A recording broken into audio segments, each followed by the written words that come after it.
ধরুন আপনি একটা কার কেনার কথা ভাবছেন, খুব ভালো। তো কি দেখবেন? ব্র্যান্ড দেখবেন, মডেল দেখবেন, অবশ্যই দেখবেন। তার সঙ্গে আরেকটা জিনিস দেখবেন, সেটা হচ্ছে সেফটি ফিচার্স। কারণ সেফটি ফার্স্ট। এই সেফটি দেখতে গিয়ে আমরা প্রথমে কি দেখি?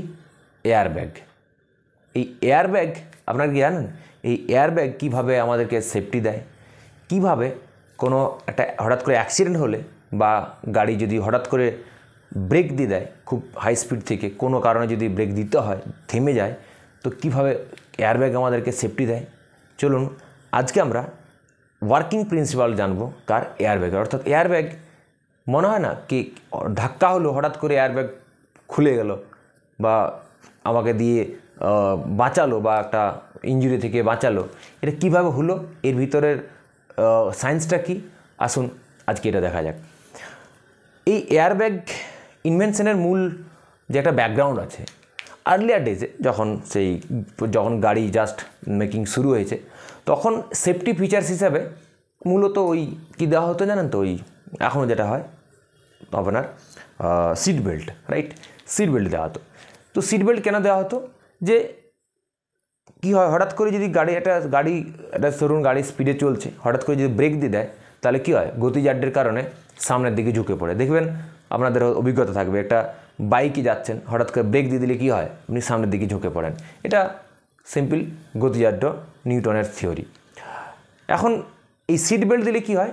সিট বেল্ট দিলে কী হয়, আপনার মিড বডি পার্ট অবধি কী হয়, সিটের সঙ্গে পুরো বাঁধা থাকে।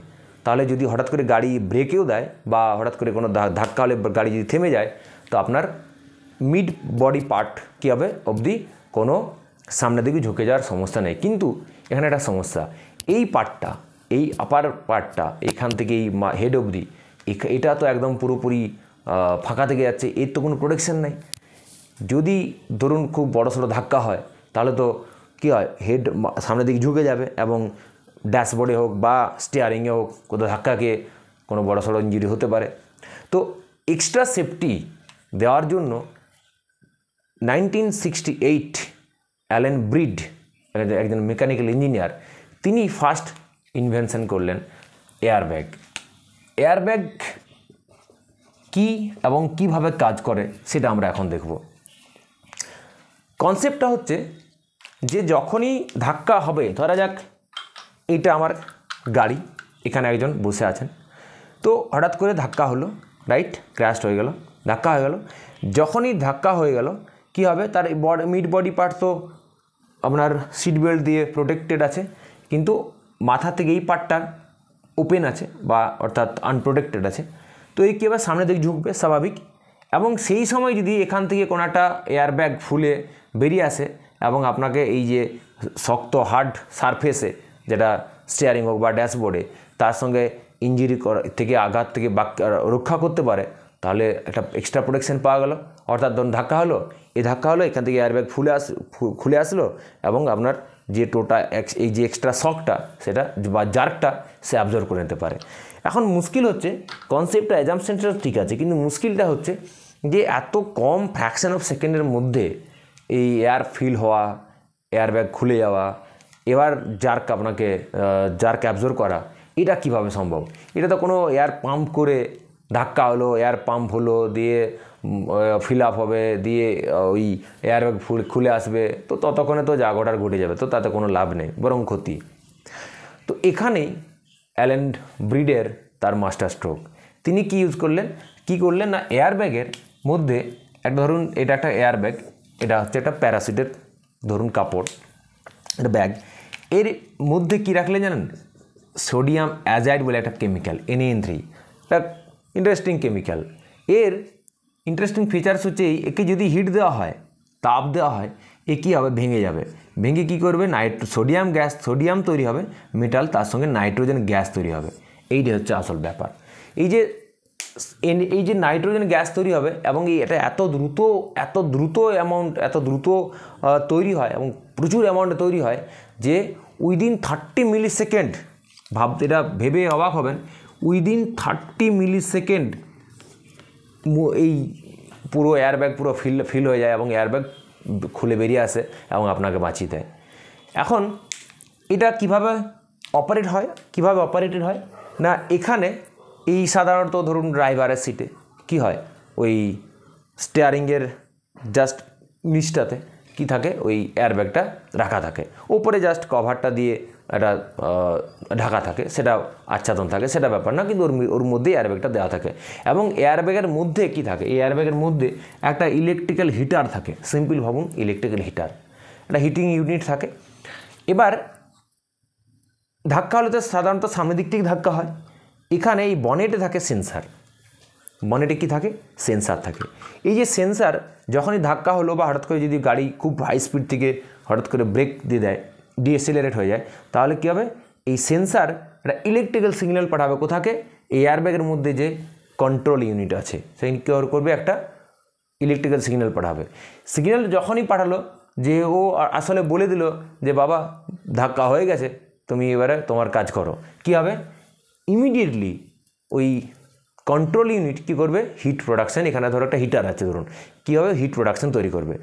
হিট প্রোডাকশান যখনই হিট তৈরি হতে শুরু করবে, NN3 কুইক ভাঙতে থাকবে এবং এই পুরো ঘটনাটা 30 মিলি সেকেন্ডের মধ্যে ঘটে যাবে এবং এত হিউজ পরিমাণ নাইট্রোজেন গ্যাস তৈরি হবে যে এয়ারব্যাগটা পুরো ফুলে যাবে এবং হাই প্রেসারে ওই স্টিয়ারিংয়ের উপরে যে একটা পাতলা প্লাস্টিকের বা ফাইবার একটা আস্ত থাকে, কভার থাকে, সেটা খুলে যাবে এবং এয়ারব্যাগ আপনার মুখের সামনে এসে আপনাকে এই জার্ক থেকে আটকাবে। অর্থাৎ এয়ারব্যাগটা খুলে এসে এখানে চলে আসলো, আপনি এইভাবে ঝুঁকছেন, এই জার্ক থেকে পুরো আটকালো। এখন এখানে একটা ব্যাপার আছে, কি ব্যাপার, যে ধরুন এয়ারব্যাগের এটা সামনের পোর্শনটা, যে এটা ধরুন এইটা ভাবুন যে এয়ারব্যাগের এটা সামনের পোর্শন।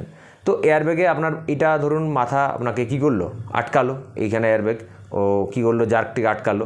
কিন্তু মুশকিল হচ্ছে সেই সময় যদি ও আটকেই থাকে এইভাবে, তাহলে কি হবে, তো চোকড হয়ে যাবে, অর্থাৎ শ্বাস প্রশ্বাস নিতে পারবে না।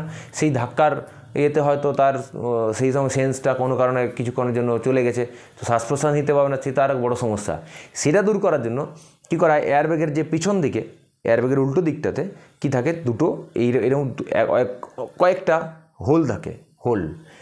যখনই জার্কটা অ্যাবজর্ব হয়ে গেল, তারপরে ওই যে হোল থেকে ওই গ্যাসটা, নাইট্রোজেন গ্যাসটা বেরোতে থাকবে, আস্তে আস্তে পুরো ব্যাগ থেকে পুরো কী হবে, গ্যাস বেরিয়ে যাবে। তো যদি আপনাদের কারো ওই অ্যাক্সিডেন্ট হওয়া গাড়ি দেখেছেন, তো দেখে থাকবেন যে এয়ারব্যাগ পুরো জাস্ট এমনি পড়ে আছে, কোনো ফিল হয়ে নেয়, তো ওটা কী হয়েছে, গ্যাস বেরিয়েছিল, ফুলেছিল, তার কাজ হয়ে গেছে, যার অ্যাবজর্ব করে নিচ্ছে, তারপরে গ্যাসটা বেরিয়ে গেছে, যাতে করে পরবর্তীকালে তার আফটার যে সমস্যাটা সেটা যেন না হয়। বেশ, এখানে এইটা হচ্ছে মেন প্রিন্সিপাল। এখানে শুধুমাত্র আবার NaN3 থাকে না, সোডিয়াম অ্যাজাইড থাকে না। সোডিয়াম অ্যাজাইড শুধুমাত্র যদি সোডিয়াম অ্যাজাইড থাকতো তাহলে কাজ হতো, কিন্তু সমস্যা হচ্ছে এখানে যে সোডিয়াম অ্যাজাইড ভাঙলে না সোডিয়াম তৈরি হয়। এটা very dangerous metal, very very much dangerous. একে জলে দিয়ে দেবেন, আগুন ধরে যাবে, মানে বুঝতে পারছেন কত বড় ডেঞ্জারাস মেটাল, হাইলি রিঅ্যাক্টিভ। এখন যদি কোনোভাবে এয়ারব্যাগে ময়েশ্চার থাকে, ওই সোডিয়াম রিয়াকশান করবে, তো সে আরে কোনো সমস্যা তৈরি করবে। তার জন্য এখানে কি দেওয়া থাকে, KNO3 দেওয়া থাকে, KNO3 দেওয়া থাকে, তার সঙ্গে আবার এক্সট্রা সেফটির জন্য সিলিকন ডাইঅক্সাইড SiO2 দেওয়া থাকে। KNO3 কী করে, KNO3 এই যে সোডিয়াম তৈরি হচ্ছে, এই সোডিয়ামের সঙ্গে বিক্রিয়া করে কী করে, সোডিয়ামকে কনভার্ট করে দেয় Na2O-তে, রাইট, আর নিজেও কী হয়, K2O হয়ে যায়। অর্থাৎ সোডিয়াম আর পিওর সোডিয়াম হিসেবে থাকলো না, সোডিয়াম অক্সাইড হয়ে গেল। তো সোডিয়াম অক্সাইডের কোনো রিঅ্যাক্টিভিটি নেই, তো একটা সমস্যা গেল।